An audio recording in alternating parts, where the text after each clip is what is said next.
Hello, everybody. We're a little late today because I didn't push the start webinar button. I apologize. I'm Jim Garrison. I was waxing eloquent, thinking that the session was begun. So I'm welcoming you from the vicinity of Yosemite National Park. I want to welcome you to our Great Books series as we embark on our next great books by Jeremy Lent on the Web of Meaning with Carolyn Baker, who we've had last year and who we've had a number of times on Humanity Rising. Carolyn is I think she's one of the great public intellectuals of our time. I don't know of anybody personally that has spoken through a literary genre of the over a dozen books that she's written about how we navigate through the escalating chaos engulfing us. Near where I am right now is a fire that's been raging against the Mariposa Grove in Yosemite National Park. And the fires have been threatening sequoias that have stood for 2,000 to 3,000 years. And Carolyn, in her works, one in particular that I've always impressed me of just navigating through chaos, has been talking about how we human beings comport ourselves, how we treat each other, how we treat the planetary ecology at a time when escalating turbulence is now the norm. So today and then the second Tuesday, as we always meet in August, Carolyn is going to be speaking to us about Jeremy Lent's book, The Web of Life. And this is a very timely subject, given the fact that human behavior has been shattering the web of life. And we're at a crucible, we're in a crucible because of that is compelling us with the choice of how do we reorganize our perceptions about the world so we can take the kinds of concerted actions for the world that can ensure our own future and longevity in the world. So ladies and gentlemen, I want to introduce Carolyn. She'll speak for about 40 to 45 minutes on her book of choice this year. And then I will come back in and we'll have Georgie Szabo ask the first question, as our Dean of Graduate Studies always does. And then we'll open it up to you students to comment and ask questions. And then we'll bring the session to a close. So Carolyn, thank you so much and welcome to our great books. Thank you, Jim. Can everyone hear me and see me just fine, I hope? I think so. Okay. It's good to be with you all this morning, and I'm very excited about this book that we're going to be discussing today. The actual title is The Web of Meaning, not the Web of Life, but the Web of Meaning, which is very related to the Web of Life, as you will see as we progress. So the author is Jeremy Lent, and he was born in London, receiving his BA in English literature from Cambridge and an MBA from the University of Chicago. And he was a former internet company CEO. So one of the things about him and his writing is that he's a nice mix of right and left brain from his background. He wrote an award-winning book back in 2017 called The Patterning Instinct, A Cultural History of Humanity's Search for Meaning. And the patterning instinct explores the way humans have made meaning from the cosmos, from hunter-gatherer times to the present day. But I'm going to be discussing today his 2021 book, The Web of Meaning, Integrating Science and Traditional Wisdom to Find Our Place in the Universe. As I said, he's very right and left brain. And this book offers a coherent and intellectually solid foundation for a worldview based on connectedness that could lead humanity to a more sustainable and flourishing future. Now, later I will be talking more about the feasibility of his theory, but for now, I just want to give you a taste of what the book is about. The patterning instinct is a cognitive history of humanity, tracing how different cultures have patterned meaning into the universe and their effect on history. Jeremy Lent founded the nonprofit Liology Institute, that's spelled Liology, dedicated to fostering an integrated worldview that could enable humanity to thrive sustainably on Earth. He lives with his partner in Berkeley, California. The thesis of the patterning instinct is that cultures shape values and those values shape history. He argues that the cognitive frames through which different cultures perceive reality have had a profound effect on their historical direction. In the patterning instinct, he talks about an archaeological exploration of the mind, using findings from cognitive science and systems theory to reveal the implicit layers of values that form today's cultural norms. Evaluating the current crisis of sustainability, Lent argues that it is not an inevitable result of human nature, but is culturally driven. In other words, we're not behaving in destruction of the planet because that's a result of our nature. He says it's culturally driven, a product of particular mental patterns that could conceivably be reshaped. He founded the Liology Institute in 2012 with the aim of fostering an integrative worldview that could enable humanity to thrive sustainably on Earth. So, as I mentioned, he believes that by relying on our patterning instinct and by instilling the web of meaning into our own consciousness and the consciousness of humanity at large, we can avoid a complete collapse of our systems and institutions. Now, this is very much in contrast with the position of Jem Bendell, who founded the Deep Adaptation Movement. Bendell argues that collapse is not inevitable, but could be averted through societal transformation to an ecological civilization, one based on ecological principles that is life-affirming rather than wealth-affirming. Jem Bendell became famous in 2018 for his paper, Deep Adaptation, a Map for Navigating Climate Tragedy. And if you have not read it, I encourage you to Google it and read it. Deep Adaptation, a Map for Navigating Climate Tragedy. In other words, Jeremy Lent, unlike Jem Bendell, does not believe that climate catastrophe is inevitable, but rather that with a change of consciousness at the core of which are ecological principles, life can thrive on Earth. Now, I'm going to be talking about these two opposing or two differing perspectives a little later on. In order to fully understand the web of meaning, we must first understand more clearly what he means by the patterning instinct. As I stated, the patterning instinct refers to patterns of meaning that cultures throughout history, including our own, have constructed. It reveals the underlying layers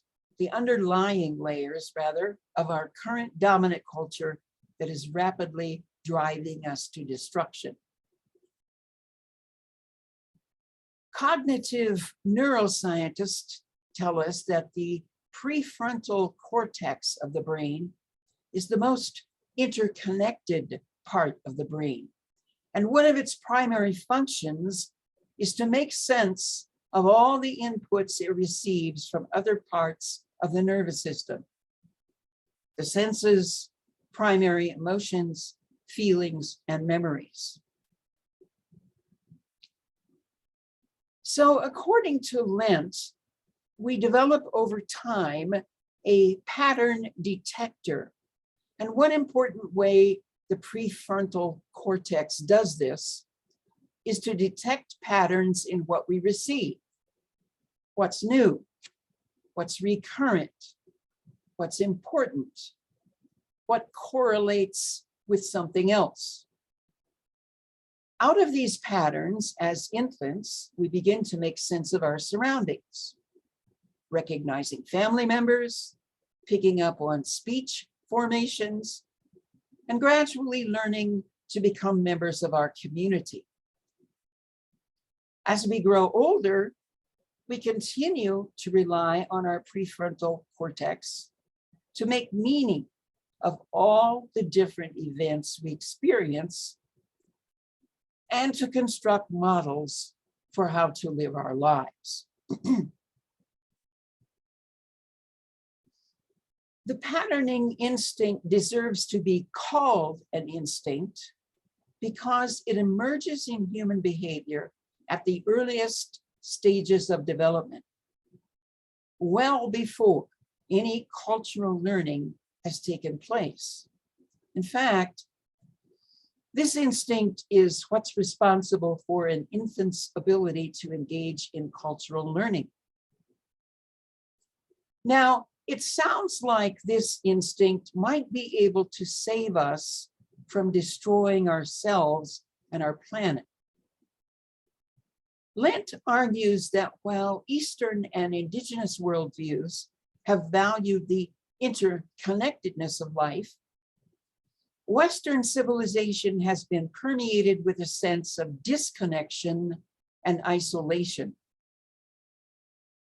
The prominent thinkers in the West, such as Descartes and Hobbes, laid the groundwork for a mechanistic worldview. The notion that the universe is a machine and that we humans and animals are also machines. Lent argues that the more we embrace the web of interconnectedness, the more life makes sense and reveals an intrinsic purpose. So the web of meaning is inextricably connected with the web of interconnectedness and our experiencing the web of life. On the other hand, the more disconnected and mechanistic our worldview is, the less likely we are to experience a sense of meaning and purpose. Basically, the web of meaning is focused on finding ways to live in such a way that enhances life's deep purpose rather than working against it. I'll repeat that. This book, The Web of Meaning, is focused on finding ways to live in such a way that enhances life's deep purpose rather than working against it.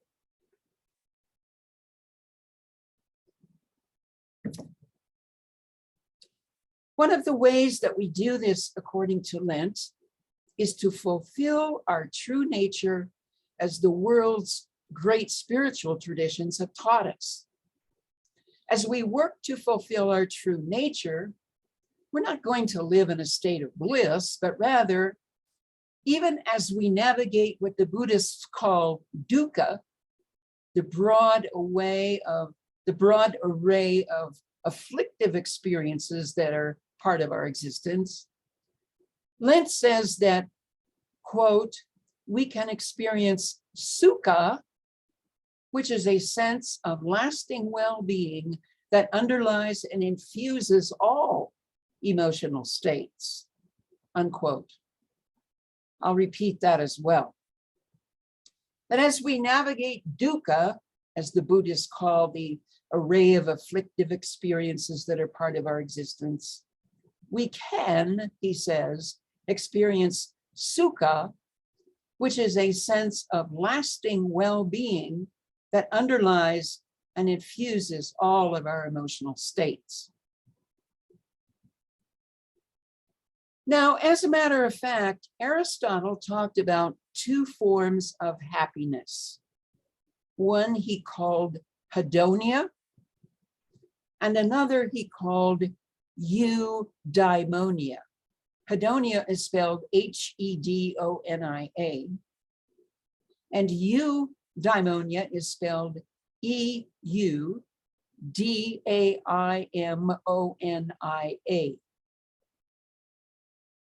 Hedonia refers to transient states of happiness that arise from pleasure and power. Eat, drink, and be merry. Get as much gratification and as much power in this life as possible. Eudaimonia, however, refers to the state arising from fulfilling one's true nature.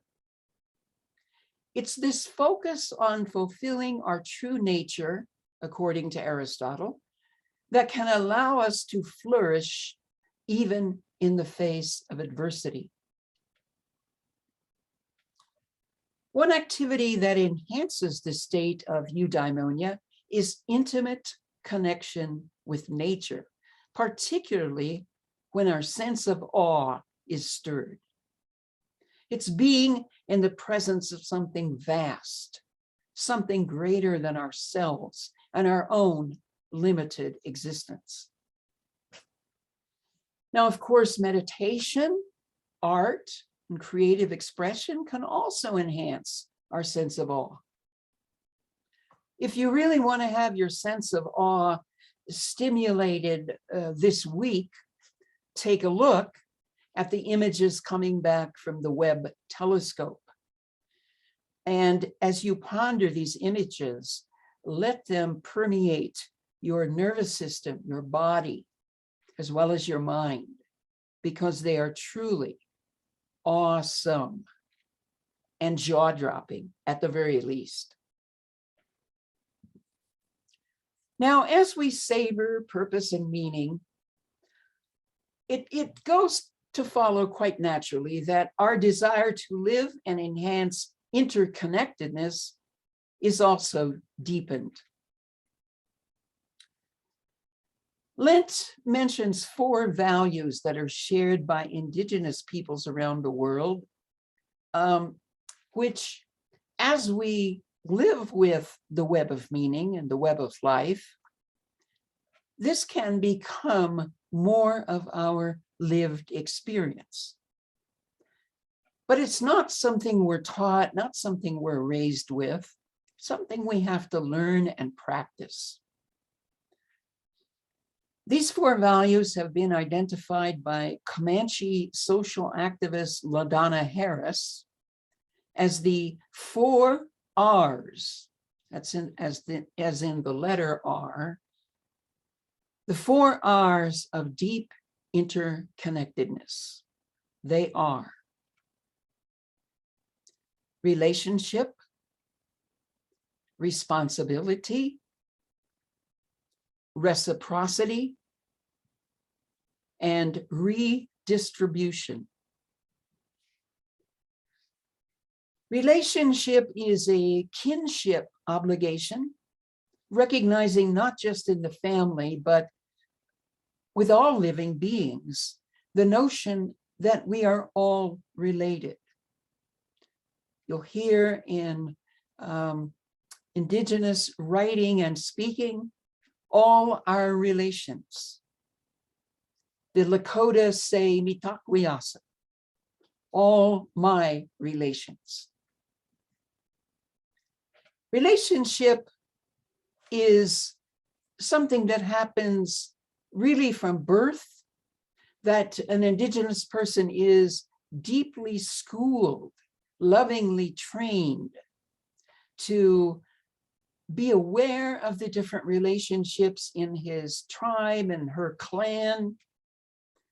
And then to realize that, yeah, those are human relationships, but we also have relationships with animals, plants, and the earth itself.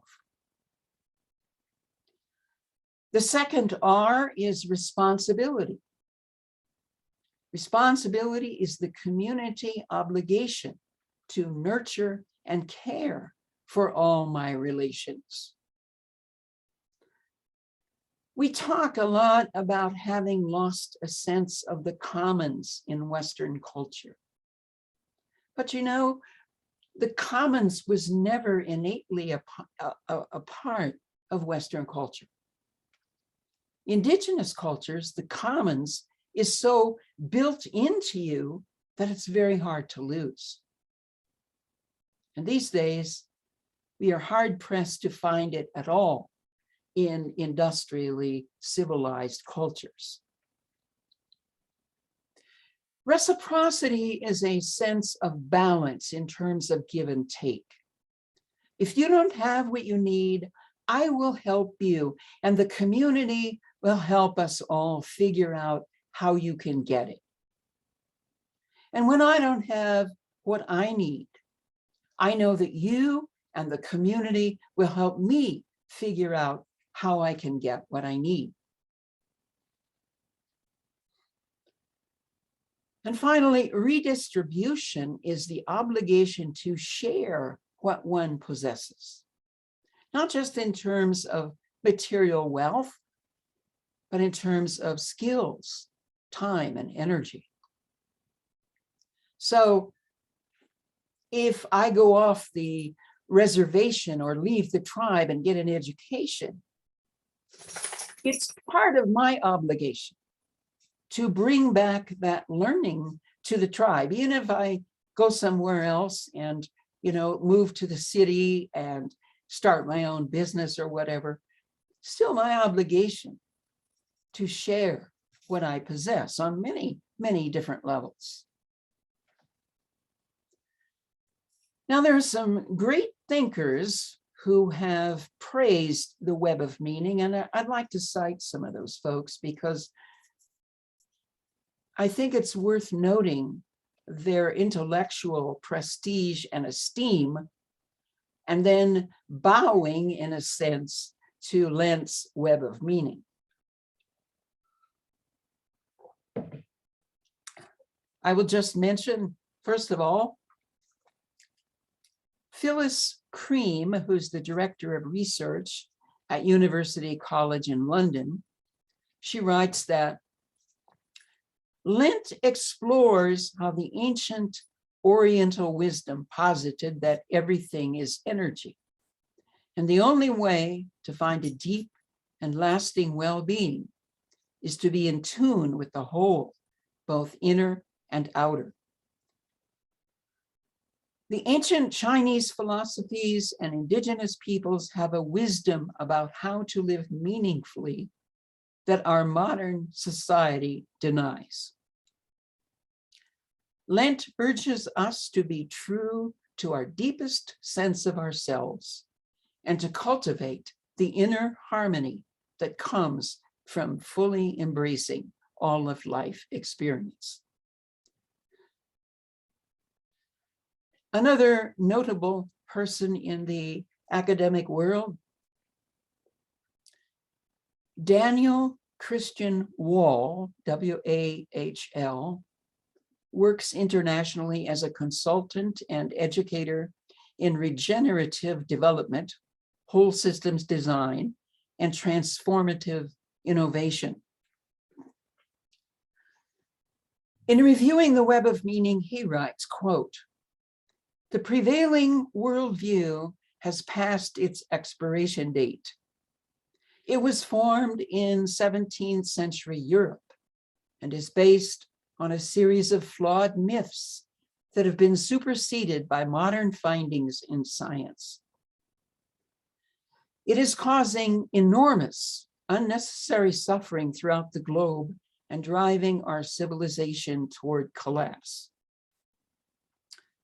The web of meaning offers a rigorous and intellectually solid foundation for an alternative worldview based on connectedness, showing how modern scientific knowledge echoes the ancient wisdom of earlier cultures, weaving together findings from modern systems thinking, evolutionary biology, and cognitive neuroscience with insights from Buddhism, Taoism, and indigenous wisdom. It offers a coherent and integrated worldview that could enable humanity to flourish on the earth harmoniously into the future.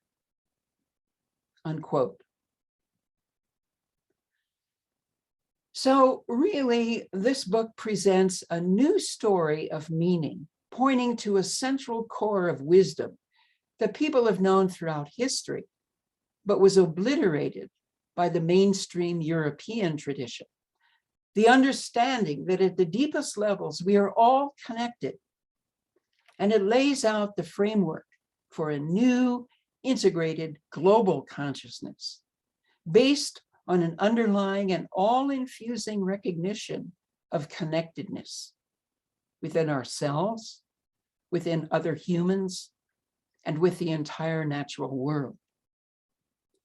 Living in this deep realization, we're truly at home in the universe and are naturally driven to engage in the transformation of our civilization, which it desperately needs. The Dutch journalist Bianca Olivia Nita, in her article, Unpacking the Reality of Interconnectedness, writes about the web of meaning, quote, though parts of the ideas and knowledge Lent dives into might be familiar to many of us, the power of his book is in deep diving to find the relevant links traveling back and forth in time since the beginning of the human species until today. To let surface a big picture of connectedness as the fundamental nature that everything is, offering insights into our place and role within the web. The experience of oneness is what Eastern religions have always been looking for, and is a great insight into what science shows as the reality of our universe. Seeing this true nature of reality has to be a fundamental step in our search for meaning. And Lent sees meaning as a function of connectedness. As the number of connections increases in any system, they lead to a phase transition and the emergence of new meaning. In a sense, that is precisely what this book does, aiming to lead to a phase transition and the possibility to reimagine our worldview, and by that, to change history, unquote. So I would like to summarize my conclusion as I have read this book. And first of all, just say, I enjoyed so much reading the book.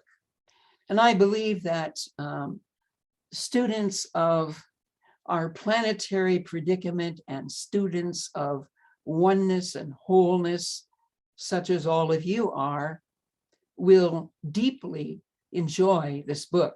There's some hedonia along with the eudaimonia as you read the Web of Meaning. So on the one hand, I could not be more in alignment with the central theme of the Web of Meaning, which is, of course, our need to deeply recognize and live interconnectedness. But I'm not aligned with the notion that if enough people do so, we will transform human consciousness to such an extent that we will prevent the destruction of our planet by Western civilization's mechanistic and separatist disconnection from the natural world. I do believe that the collapse of industrial civilization is inevitable and that it is too late to reverse our demise. But while it is too late for some things, it's not too late for other things. It's not too late to live our interconnectedness with the earth and with each other and with ourselves. It is not too late to practice the 4 R's of deep interconnectedness: relationship, responsibility, reciprocity, and redistribution. This way of living and connecting does not spare us the demanding task of surrendering to a planetary rite of passage, but it does soften the blows of the consequences of our disconnecting from ourselves, each other, and the earth. It is not too late to practice living with eudaimonia in mind and in heart. That is, cultivating intimate connection with nature, particularly when our sense of awe is stirred, and recognizing that every minute of our lives, we're in the presence of something vast, something greater than ourselves and our own limited existence. And again, I urge you, as soon as you can, perhaps you already have, to take in the images from the Webb telescope. And these are just the first images. I think we'll be getting many more.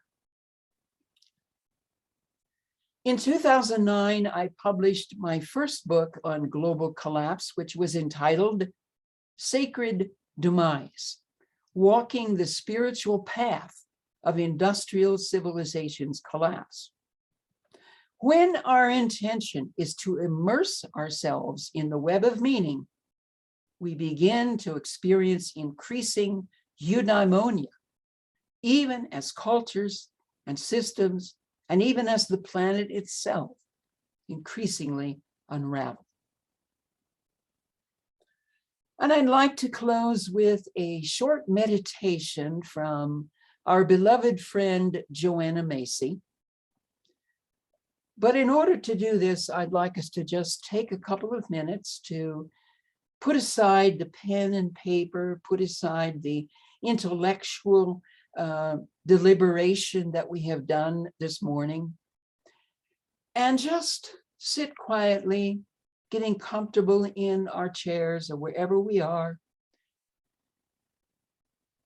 closing the eyes and taking some long, slow, deep breaths.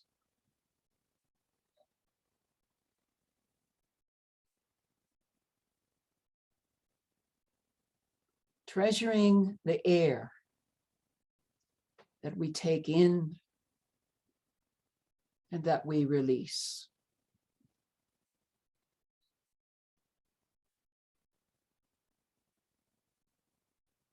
Noticing our breathing.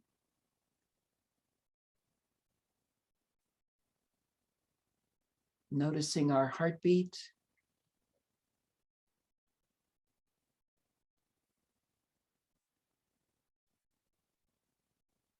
And noticing that even as we sit here alone in our own quietness, we are definitely not alone. Joanna Macy says, "You know your lives are as intricately interwoven as nerve cells in the mind of a great being. Out of that vast net, you cannot fall. No stupidity or failure or cowardice can ever sever you from that living web. For that is what you are. Rest in that knowing. Rest in the great peace. Out of it, we can act, we can dare anything. And let every encounter be a homecoming to our true nature. In this practice, we realize that we do not have to be particularly noble or saint-like in order to wake up to the power of our connection with other beings. In our time, that simple awakening is the gift the global crises hold for us. For all its horror and delusion, nuclear war, the toxins that our factories spew into our world, in that also is the manifestation of an awesome spiritual truth. The truth about the hell we create for ourselves when we cease to learn how to love. Saints, mystics, and prophets throughout the ages saw that law, and now all can see it, and none can escape its consequences. So we are caught now in a narrow place where we realize that Lao Tzu, the Buddha, Jesus, Muhammad, and our own hearts were right all along. And we are as scared and frantic as a cornered rat, and as dangerous. But if we let it, that narrow cul-de-sac can turn into a birth canal, pressing and pushing us through the darkness of pain until we are delivered into what? Love seems too weak a word. For us to regard the threat of climate catastrophe, nuclear war, the dying seas, or the poisoned air as a monstrous injustice suggests that we never took seriously the injunction to love. Perhaps we all thought that the Buddha and Jesus were kidding, or that their teachings were meant only for saints. But now comes the daunting revelation that we are all called to be saints, not necessarily good or pious or devout, but saints in the sense of just caring for one another. One wonders what terrors this knowledge must hold, that we fight it so and flee from it in such pain. Can our present capacity to extinguish all life tell us this? Can it force us to face the terrors of love? Can it be the occasion of our birth? In that possibility, we take heart, even in confusion and fear, with all our weariness and petty faults. We can let that awareness work in and through our lives. And with that, I invite you to gently come back from your experience to this time and space. And we will now take some questions, have some comments regarding the web of meaning. Thank you so much, Carolyn. You're welcome. Georgie? No, thank you, Jim. That was beautiful. Thank you so much. What a beautiful presentation. I'll have a few questions and some comments from you with regard to this book, and like to take your opinion. And one thing that you mentioned right at the beginning, the prefrontal cortex and its function.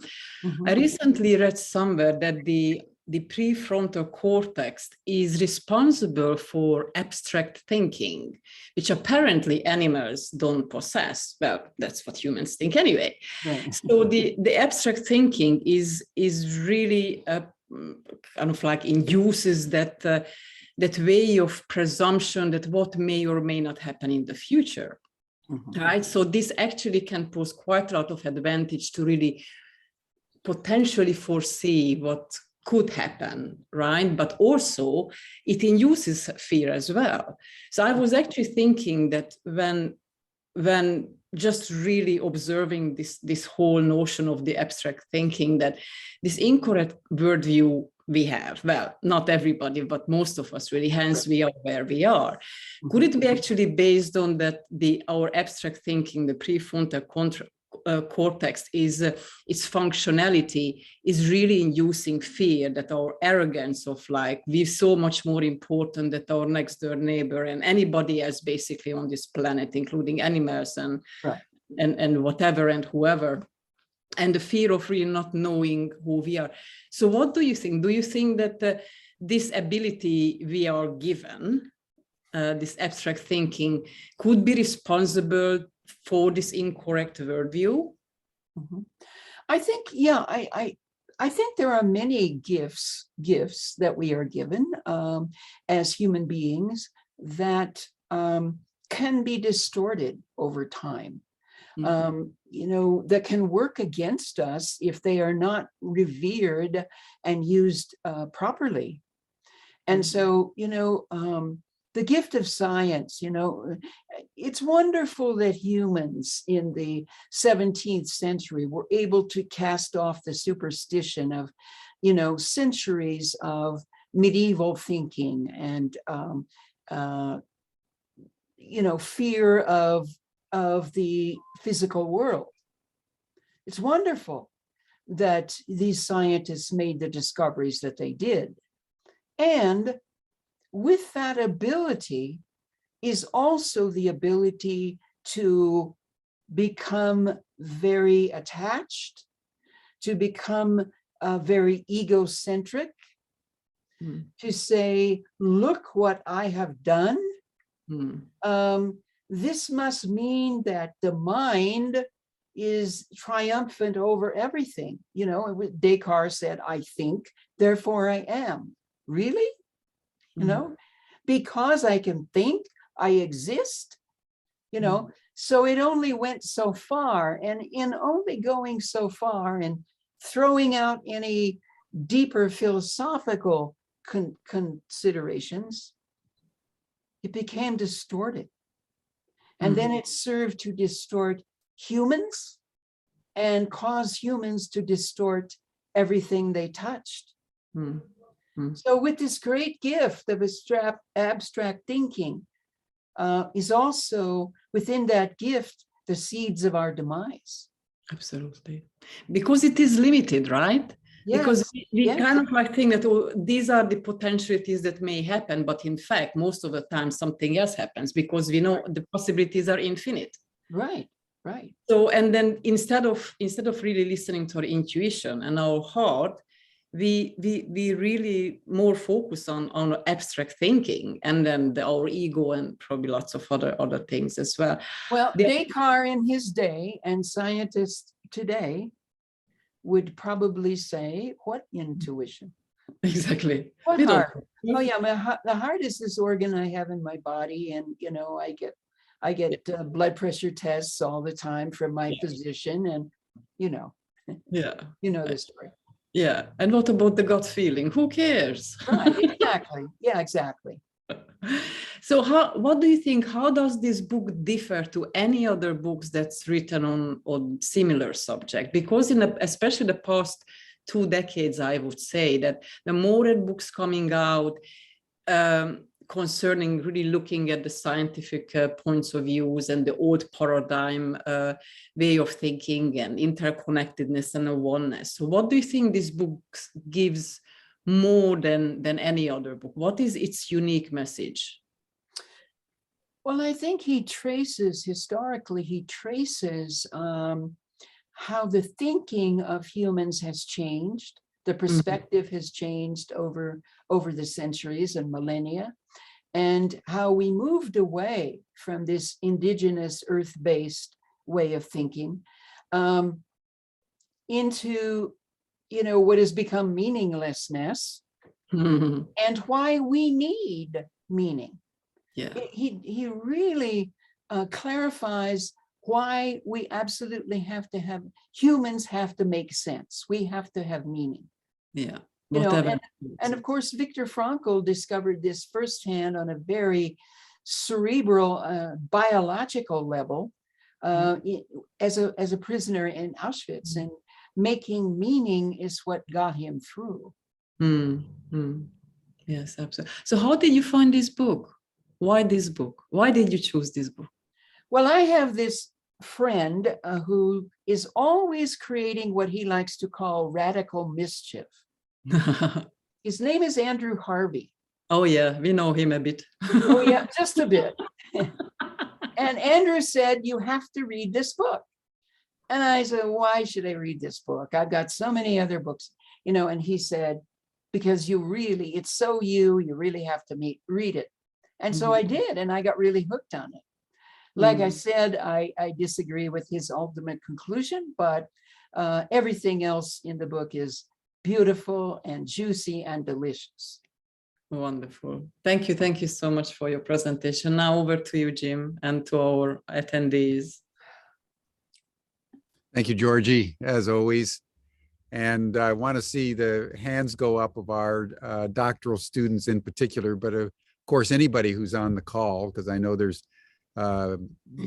members of the public, because we offer the great books as a community service. So I want to welcome everyone to participate. I have, I would say, two questions, Carolyn, starting with sort of the other side of Georgie's question. I want to probe what Lint is saying about the web of meaning in the following way and get your comment. You know, in that I just am finishing reading a book called Why You Sleep, which is about sleep, and everything that lives sleeps without exception, as far as scientists know. And human beings have an extraordinary and very special way of sleeping that's different than any other creature that we know about. We sleep shorter periods of time generally, and we have much more REM sleep than any other species. And our neocortical complex, our capacity for communication and three-dimensional logic. So when I read these books like The Web of Meaning, and I'm thinking also of Tamsin Woolley Barker's book that's taking people by storm called Teeming, and that's T-E-E-M-I-N-G, where she looks at the ants and some of the oldest species and how they come together and have ensured their continuity over time through what she calls teeming. But the basic phenomenological reality is that ants seem to be hardwired evolutionarily to do that. They have virtually no REM sleep, so their creativity is at a much lower level. They don't appear to have free choice. They don't engage in political drama. You know, they don't have town assemblies. You know, they don't have much crime, and yet we humans have all of that simultaneously. So it's almost as if we are hardwired physiologically, biologically, not to fit into the natural order, just by the nature of things.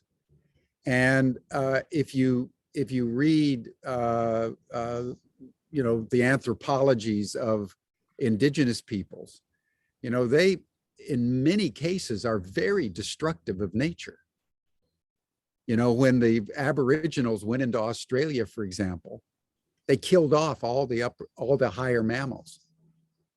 Similarly, in the Western Hemisphere, so that this human encroachment on nature and violation of nature seems to be ubiquitous and happening ever since we started to walk. We seem to grow very quickly. And the hypothesis of this guy Walker that's written Why You Sleep is that he believes that it's worth considering that what triggered human evolution and brain development was actually the radical transformation in how we sleep, which I had never even thought about before. So I think the question to you is, and to Jeremy Lint and to Woolley Barker around teaming, we know how nature does it. We keep saying we should do it like nature, but everything about us mitigates against that because we have so much freedom and capacity that we don't seem capable existentially of doing what the book is calling for. What would be your comment on that? Well, I think first of all, I think we're hardwired to experience meaning, to make meaning. I think we're meaning-making creatures. Yeah, I would agree with that. But I also think that we have to work very hard not to be plunderers. Yeah. Not to be rapists of the planet, because if it is hardwiring, on top of that, we've had thousands and thousands of years of conditioning. So it demands deep spiritual and emotional work, I believe, to live differently. It is just not easy to live differently. It's not popular. It doesn't win friends and intimate acquaintances, unless those intimate acquaintances are on a similar path to live differently. But it's just very hard work, given those two factors that are against us. Yeah, and I'm just being where I am, you see people driving around in cars, you see stores, you see people in the parks with all the accoutrements that they can possibly pack into a van. Yeah, exactly. To make them as absolutely comfortable as absolutely possible. And they're in, Yosemite, and where you would think that they would want to go to be in nature and therefore at least slightly uncomfortable. So I've been, and then we destroy the environment and we keep 500 trees left. And then we'll sacrifice our lives to protect them at the same time. And it just feels that human beings are somehow structurally both capacious and confused. And rapacious and confused. Yeah, because whereas nature would have meaning, or the ants or the bumblebees or whatever, they kind of have meaning that endures over time. We have revolutions, we kill the philosophers. Right. Georgie has her meaning and it's not my meaning, and we got false news going on. Right. How is one to cope, Dr. Baker? Well, that's a lot of what my work has been about for the last 15 years. Is how do we live? And my most recent book, which we talked about in Humanity Rising last week, Undaunted, Living Fiercely into Climate Meltdown in an Authoritarian World. How do we intentionally live into this sacred demise? Yeah. And by the way, I'm going to jump into my next question, which is on this point.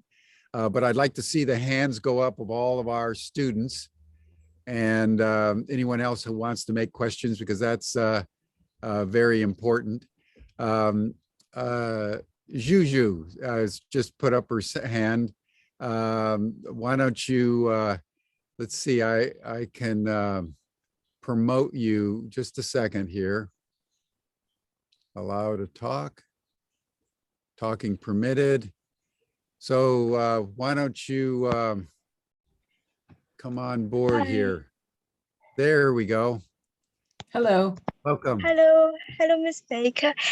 Hi, nice to see you again. And in this term of this book, I would like to ask a rather general question. And while you were speaking about this book, I was seeing that this is a scientific book, and with all these orders. I mean, it's categorized like a scientific book, not a science fiction, nothing like this. Directly for education and for students and for just to study this with models and with dogmas and with all this. So my question is, in this particular in this particular example, I just would like to ask how wide would you think these ideas of this 4 R's should be for our future? Yeah, for our future in general. I mean, yes. I mean,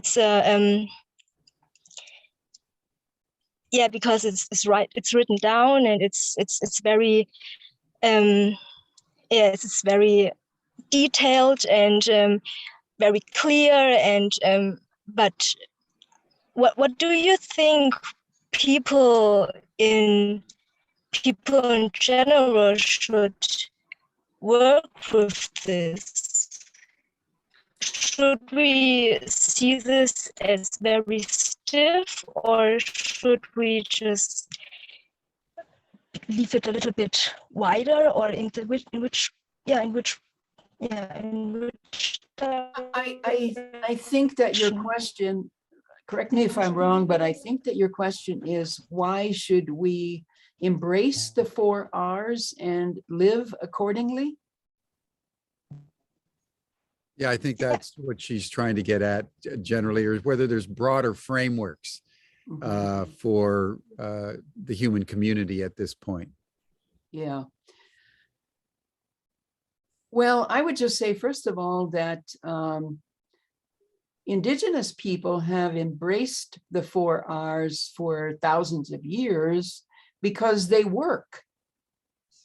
You know, they work, it causes a society to work better and to support each other.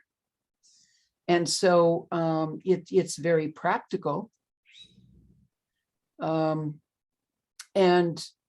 yes, I'm sure there are wider frameworks. I'm sure that the 4 R's could be expanded and adjusted in ways that we don't presently know about. But it seems to me that for Indigenous people, it has worked. And it would take a lot of effort for us to do this on a large scale. And I'm not suggesting that we could do this on a large scale or should do it on a large scale, but certainly in our individual lives and in our communities, if we could live and work toward that end, I think we would find more meaning and purpose.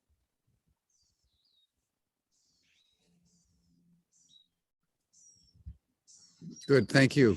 Did that get it? Well, let's bring in Eric Dale here. I promoted him to panelist. So Eric, do you want to open up your mic and ask Carolyn a question or make a comment? Yes, good. I can hear me now. Seems like you can. Yes. Yeah. Good. Hi. Yeah, this is great. So I've kind of got a few things germinating around here. I'll try to put it into a coherent question here for you, Carolyn. Okay. Yeah, it was like, Jim, your last comment there about perhaps humans are hardwired to not fit in. with quote nature. My question is that even if that is the case, it seems to me that it's the relationship that humans have to Earth or quote nature that seems to be key. And that, you know, previously, which is to say maybe a few thousand years ago, at least looking at Anne Baring's great book about, you know, Dream of the Cosmos and the movement from lunar era to solar era and that transition, and that there was a different relationship. The earth is sacred, nature is sacred. And I think that's the key there. And the indigenous people have continued that up to current. And Caroline, your last book, I don't know about, the Sacred Demise, also triggered there. It is the demise of the sacred. And I think it's that relationship that if the earth and nature is sacred, then even if humans are hardwired to kind of be, to not fit in, if we have the relationship that this is a sacred place in which we live, then we work out a way of being and living to preserve home, to preserve where we live, rather than raping the earth, which is, you know, to foul our own bed, as it were, which a lot of critters don't do. Yeah. Well, that's one reason. Does that make sense? It just kind of how to wrap around that. Yeah. And that's why I say it's hard work to reverse our trend of raping, pillage, and plundering the earth. Yeah. It's sacred work. Yes. To change that perspective, Yeah. to really live as if everything around us is also within us and is sacred. And also in my book, Sacred Demise, I literally say that the demise of all of this is a sacred thing. Mm. In the sense, and what I'm talking about there, what I mean by that is that it is a planetary rite of passage, which Yes. I believe I've talked about before in these topics that we've shared, that the demise itself, because it is a planetary rite of passage, a spiritual initiation, that it is a sacred thing. Mm-hmm. Now, it doesn't look that way. It doesn't feel that way. And how dare I go thousands of years ahead into the future and presume that people will turn around and say that was a sacred thing. Yeah. But nevertheless, what it does to us spiritually, to be able to surrender to this reality, even as we work to make life, you know, on earth more compassionate, more caring, more interconnected.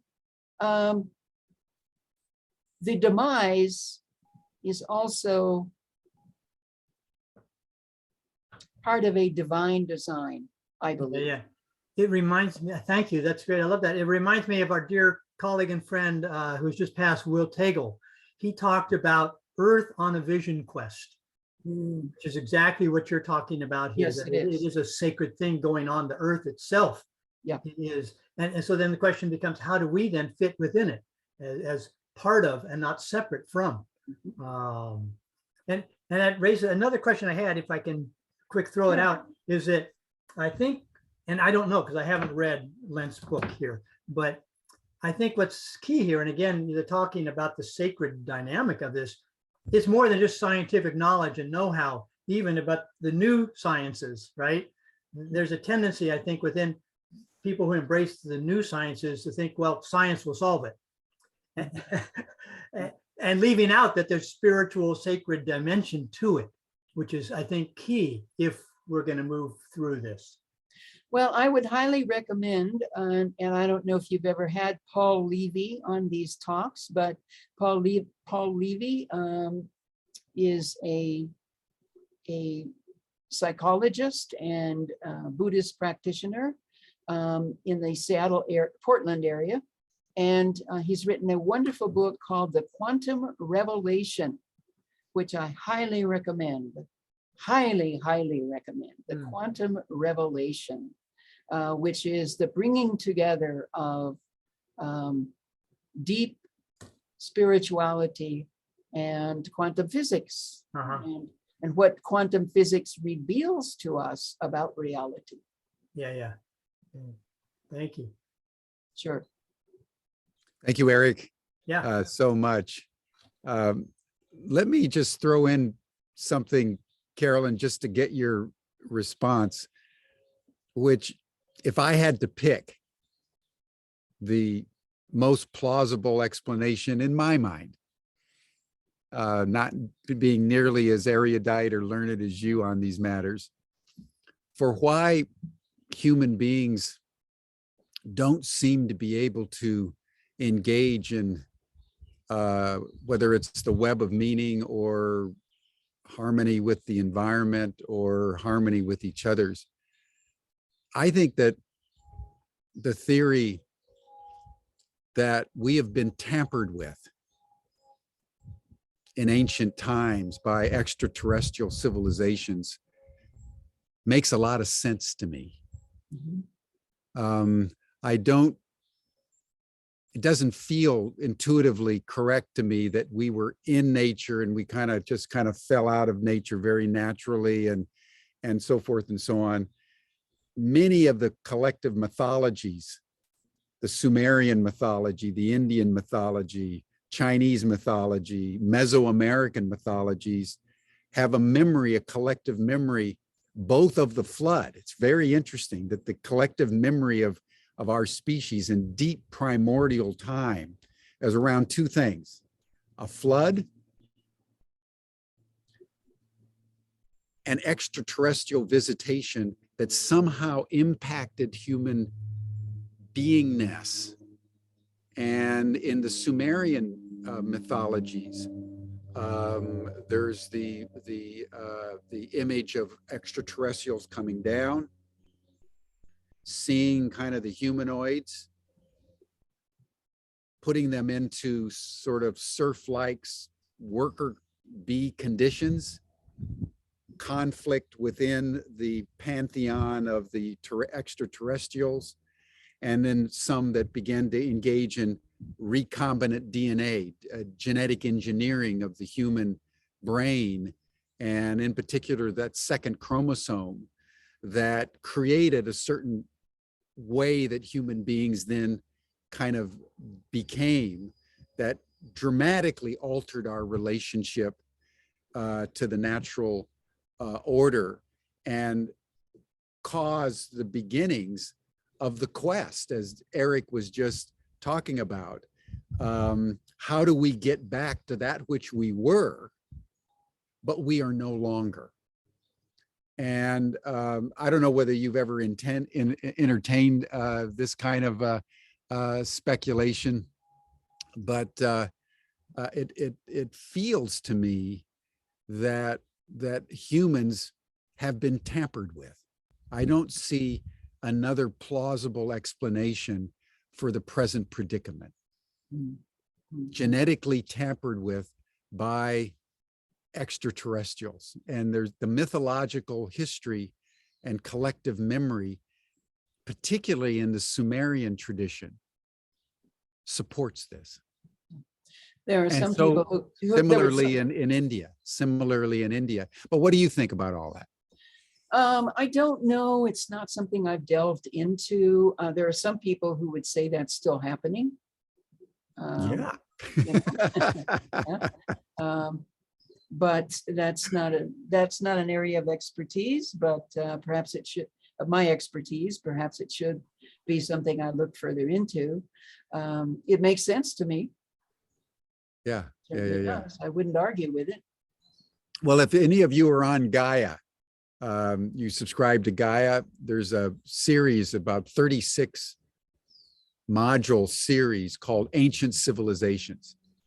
And it's well worth listening to, because you not only get into the extraordinary mystery and miracle of ancient civilizations, but also these collective memories that we've had since deep, deep, deep antiquity, far more ancient than civilization, which is only about 5,000 to 6,000 years old. but deep collective memories that were inherited into the civilizational structure and then finally written down, of all kinds of interesting notions that when you're exposed to them with an open mind, you begin to think, there might be something to them. But anyway, I just wanted to bring that in for everyone's reflections, in part because on Humanity Rising today, we had a session with Danny Sheehan on the Disclosure Project, which is trying to get the US and other governments to disclose the information they have about extraterrestrial visitations. But let me turn to the last question, Carolyn, which I think you know a lot about. And that is, when you say, as you do in your works, that the destruction is inevitable, and that climate change is kind of irredeemable, and therefore we have to live in an undaunted way in escalating turbulence with rising authoritarianism. Two parts to this question. If you know death is inevitable for our civilization, what does that do to your capacity for sacred activism, as Andrew would call it? And do you believe, as I think many people do, that no matter how much something seems inevitable, fundamentally history and evolution is open-ended? And the reason why I say that is because as an activist, as someone who's out into the world, I don't know how I would be as a human being. I don't know what Jim Garrison would look like if he gave up hope that change ultimately isn't possible. So first of all, I'd like to say that I do not know how the demise plays out. And I think that the first thing we do when we hear words like demise or the collapse of industrial civilization is we go to the blockbuster images that we've seen in the movies. We got the Mad Max syndrome, there's a complete dying off of everything. There's left, it's like the earth is just back to slime and mush, and that's it. That's not what I'm talking about. I don't know what the population of the earth will be, by 2500 or, another 500 years. I have no idea. I don't know what will be left. If there is a mass extinction event, which I believe there is one going on, I don't know if there will be pockets of survivors here and there. I suspect there will be. And the question that always comes up for me is, if there are such survivors, how will they have been changed by their experience? What will they want to create then as a result of the devastation they've lived through? That could be powerfully transforming. When I talk about sacred demise, the collapse of industrial civilization, I'm not talking about, okay, there's no reason for us to be activists. I'm a screaming activist myself. But I am so in the way that Meg Wheatley talks about it. I'm a huge fan of her work, and I've quoted her a lot in the new book, because for her, as a Buddhist, it's all about being a bodhisattva. The bodhisattva's job is to go forth and make change and heal and demonstrate compassion. And he never says, what's going to be the outcome? Now, I don't know if I want to do this if the outcome isn't like I want it to be. Yeah, good point. So I'm just going to sit here and, or I'm going to ignore all these things about outcome and, I'm just going to go forth, and either position is not holding the tension of the opposites. Either position is not integrating the reality of both sides. So as bodhisattvas, and I use that word several times in my new book, that's what we're being asked to be. And we are not being asked to deeply consider the outcome. It's never been about the results. It's always been about go forth and do this because you're human, because other humans need you, other species need you. And so, I wrote a wonderful article a few years ago. You can Google it and read it in 5 minutes, called When Surrender Does Not Mean Giving Up. So we surrender to the possibility of collapse, the likelihood of collapse, but that doesn't mean we give up. We have work to do, but it's not saving the planet on a large scale. I mean, we can think that's our work, but from my perspective, that's pretty doubtful. That's not likely. But if you want to work as if that's the outcome, okay. But do the work. Mhm. Yeah, do the work. Yeah. Do the inner work. work and the outer work. Yeah, the inner work and the outer work. Yeah, I think that's very profound, Carolyn. Thank you. And I think that might be a good point with which to bring this to a close. I think the issues that you're taking up and the conclusions that you're drawing, as you just articulated in the last few minutes, I think enable one to face reality with deep sobriety. And I think that's what we need right now is serious, ruthless realism and deep sobriety. And this is why I want to recommend the paper by Jim Bendel that I talked about earlier, Deep Adaptation, and the deep adaptation movement that he began and is really, really growing. And it's a way of looking at the inevitability of collapse and keeping up with the work that calls you. Yeah. Nevertheless. Yeah. Carolyn, thank you so much. Eric and Juju and Georgie, thank you all. This has been very, very powerful. Jeremy Liddell, Jeremy Lint, The Web of Meaning. We'll have our second lecture and conversation with Carolyn in August, second Tuesday at 10 a.m. Pacific. That'll do it for us for today. Really appreciate your depth and wisdom, Carolyn. I feel soothed by you every time. Well, that's interesting because, I've been considered this horrible doomer who just brings everybody down. No, That's not no, what's boy. happening. All right, everyone, be Thank well. you. We'll see you next month. Bye for now. Bye.